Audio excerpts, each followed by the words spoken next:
ఈరోజు దేవుడు మనతో చెప్తున్న మాట, నువ్వు సంవత్సరాల తరబడి దేవుని దగ్గరికి ఉన్నా కనిపెట్టుకొని ఉండాలి. ఒకవేళ 9 గంటలకు ఆయన వచ్చి నీ దగ్గరికి రా అని పిలవకపోయినా, ఒకవేళ నువ్వు ఈ పక్కనే ఉండి 9 గంటలకు బయటకు వచ్చినప్పుడు నువ్వు అక్కడే ఉండొచ్చు, 3ంటికి బయటకు వచ్చినప్పుడు నువ్వు అక్కడే ఉండొచ్చు, పొద్దున్నే వచ్చినప్పుడు నువ్వు అక్కడే ఉండొచ్చు. అయినా ఆయన నిన్ను పిలుచుకోలేదా? నిన్ను పట్టించుకోలేదా? ఆఖరి వరకు అలాగే ఉండు నువ్వు. ఇది నేను చెప్పాలనుకున్న మాట. అర్థమవుతుందా? సరే, అక్కడ నిన్ను పట్టించుకోలే దేవుడు. రా అని కూలికి పెట్టుకుంటాను రా అని అనలేదు. వాళ్ళనే పెట్టుకున్నాడు, నిన్ను పెట్టుకోలేదు. అయినా సరే లాస్ట్ నిమిషంలో అయినా నన్ను దేవుడు ఆశీర్వదిస్తాడేమో. ఇంకొక గంటే ఉంది, 6 కల్లా క్లోజ్ అవుతుంది పని. 6 గంటల కల్లా పని ఏమవుతుంది? క్లోజ్ అవుతుంది. అయినా సరే దేవుని కనికరం నా మీదకి వస్తుందేమో, నేను ఇక్కడే ఉంటాను. ఈరోజు నీకంటే ముందు 9 గంటలకే ఆశీర్వదించవచ్చు చాలా మందిని. గుర్తుపెట్టుకోండి, 9 గంటలకే నీకంటే బిల్డింగ్లు కట్టించుకోవచ్చు, అందరికి పెళ్లిళ్ళు చేయొచ్చు. వాళ్ళు నీకంటే ముందు అంజలో ఉండొచ్చు, నీకంటే ముందు స్థాయిలో ఉండొచ్చు. వాళ్ళు 9 గంటలకే ఆశీర్వదించబడచ్చు, 12ంటికే ఆశీర్వదించబడచ్చు, నీకంటే 3ంటికే ఆశీర్వదించబడచ్చు. కానీ నువ్వేం చేయాలి? సర్లే ప్రభా, వాళ్ళని ఆశీర్వదించాలి, నన్ను కూడా ఆశీర్వదించయ్యా. అర్థమవుతుందా? ఈరోజు నీకంటే ముందు ఆశీర్వదించబడిన వాళ్ళని చూసి నువ్వు బాధపడద్దు. నీకంటే ముందు డెవలప్ అయిన వాళ్ళని చూసి నువ్వు దిగులు పడద్దు. నీకంటే ఉన్నతమైన స్థానంలో ఉన్న వాళ్ళని చూసి నువ్వు దిగులు పడద్దు.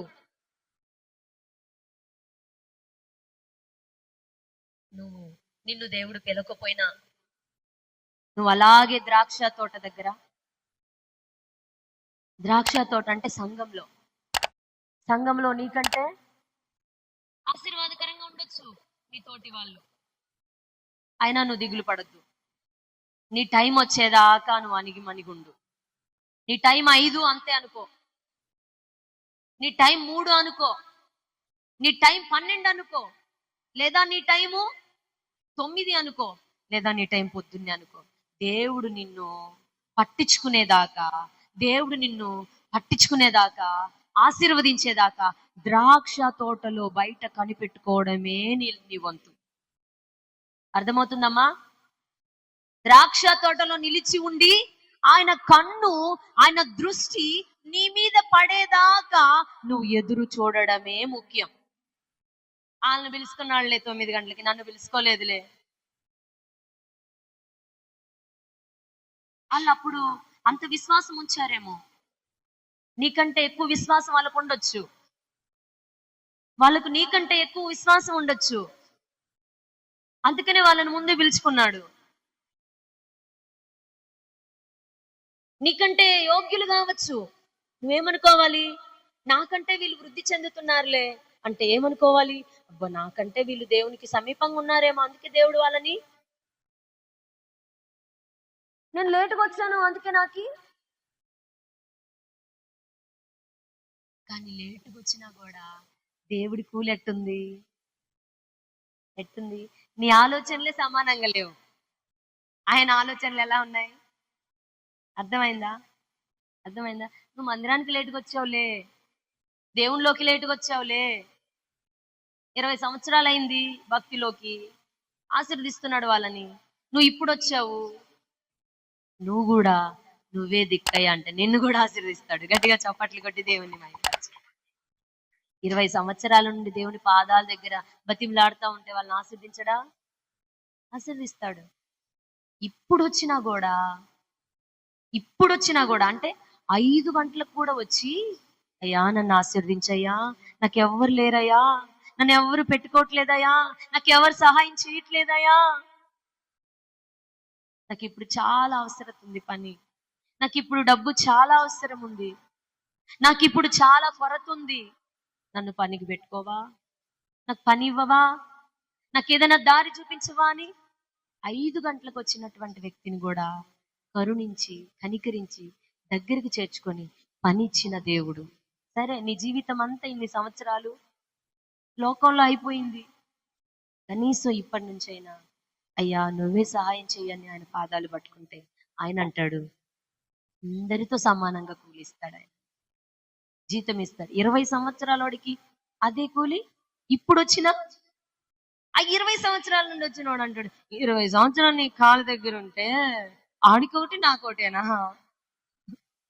నాది అంతే, నా మనసు అంతే, నా దృష్టిలో నువ్వు గొప్పలేదు, ఈడు గొప్పలేదు, అందరు సమానం, అందరు ఒకటే. నీ ఆలోచనలో తేడా ఉంది, నా ఆలోచనలలో తేడా లేదు, కానీ నీ ఆలోచనలను తేడా లేదు. అందుకని నా ఆలోచన ఎప్పుడు కూడా నేను అందరినీ ఆశీర్వదించాలనుకున్నాను. మీరే నా దగ్గరికి లేట్ అయింది వచ్చేసరికి. ఏమైంది? అదే పొద్దున్నే వచ్చింటే లోపల పోయి ఏ కూడా తినొచ్చు, వాళ్ళు బాగా తింటా ఉన్నారు, నువ్వు ఆడ 5 గంటలకు వచ్చావా? అందుకే 5 గంటల దాకా కడుపులో తిండి లేదు, నీళ్లు లేవు, బయట ఎండకెండి. అందుకే మనకి సమస్యలు రాకమునిపి మనం ఆయన కాళ్ళు పట్టుకుంటే ఎండ తగ్గుతుంది, ఆకలి తీరుతుంది, బాధలు తీరుతాయి. ఆయన తోటలో ఆయన పొలంలో ఏదో ఒక పని ఇస్తాడు, లేదా ఆయన ఏదైనా దారి చూపిస్తాడు. అయితే ఏం చేయాలి? లేటుగా వస్తున్నాం ఏసయ్య దగ్గరికి. అందుకని మనం లేటుగా రాకుండా ముందే ఆయన పాదాలు పట్టుకుంటే, సరే ఇప్పటికి జీవితం 30, 20, 40 ఎన్ని సంవత్సరాలు అయిపోయింది, కరుణించయ్యా అని కేకలు ఎంతే ఆడుంది. ఏం చేయాలి? ఈయన కూడా అంతే, కరుణించయ్యా అని. అప్పుడు ఆయన అంటాడు, రా నేనున్నానుగా, నీ పాపాన్ని క్షమిస్తానులే, నీకు అర్హత లేదా నా తోటలో పని చేయడానికి, సర్లే నేను క్షమించేసి నేను పని పెట్టుకుంటాను, నేను ఏదో ఒక దారి చూపిస్తాను, రా నేను పెట్టుకుంటాను. అయితే నా ప్రియమైన దేవుని ప్రజలారా, మనమే ఆయన దగ్గరికి లేటుగా వెళ్తున్నాం, మనమే ఆయన దగ్గరికి వెళ్ళట్లేదు, మనమే ఆయన్ని పట్టుకోవట్లేదు, మనమే ఆయనని కేకలు వేయట్లేదు, అందుకే ఆలస్యం అవుతుంది. అందుకని పట్టు విడవకుండా ఏం చేయాలి? అడుక్కునేవా అసలు ఆగుతుందా? అడుక్కునేటోళ్ళు వస్తారు, గమనించండి, వాళ్ళు అసలు ఆగుతారా? అమ్మా అంటారు, మళ్ళీ అంటే మళ్ళీ అమ్మా అంటారు, ఆ పదాలు కూడా మారిపోతా ఉంటాయి. ఎట్లా అడుగుతారు వాళ్ళు? ఒక్కసారి ఇంకా కంటిన్యూషన్, అది ఆ కంటిన్యూషన్ మనం తట్టుకోలేక పోరా చూసిరాపో, అంతేనా? ఇది లేదు మనకి. ఈ కంటిన్యూగా మనం అడగడం లేదు, బతిమిలాడడం లేదు, అందుకే మనకు జరగట్లే కార్యాలు. ఏదో అయ్యా అంటాం, సరే అయ్యా స్తోత్రం, ఆమె అంతే.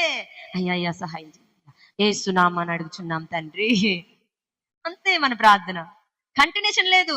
అయ్యా అయ్యా నువ్వే నువ్వే నువ్వే అని అడుక్కునే వాళ్ళు ఎట్ట అడుగుతారు, అట్ట అడిగితే నేను ఎందుకు దిగిరాడు?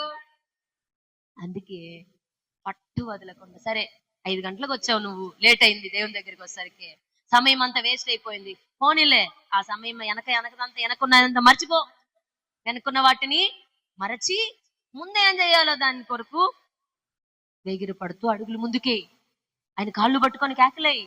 ఆయన నీకు ఏం కావాలో, దావీదు కుమారుడా నన్ను కరుణించు అని కేకలేస్తే ఆయన అంటాడు, వెంటనే కొదువుగా ఉన్నది ఇచ్చేశాడు. నీకు కూడా కొదువు ఏముందో అది ఏం చేస్తాడు? నీ అప్పులు తీరుస్తాడు.